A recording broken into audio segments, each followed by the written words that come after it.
Ils étaient déjà 200 maires et conseillers généraux du Loir-et-Cher à manifester contre le redécoupage cantonal le 10 janvier dernier.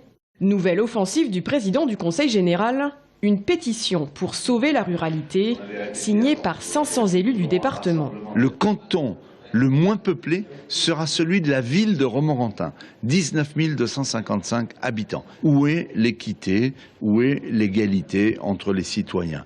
Eh bien, nous appelons à nous rassembler pour sauver la ruralité et ne pas laisser faire cette loi ruralicide et contre ce charcutage éhonté. Moins de pouvoir pour les élus des communes rurales, redistribution parfois hasardeuse du territoire et surtout pas de concertation entre le gouvernement et les élus locaux.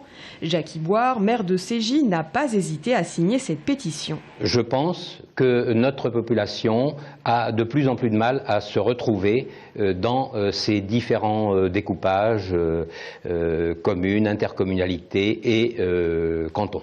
Pour l'opposition, ce projet de loi est inévitable, voire indispensable.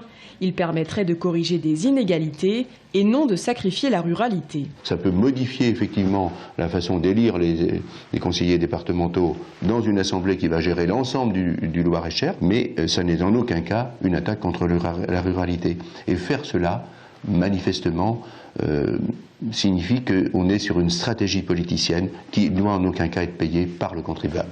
Car outre cette pétition publiée dans la presse, le Conseil général du Loir-et-Cher en a fait la une de son magazine mensuel, un magazine financé en partie par les deniers publics.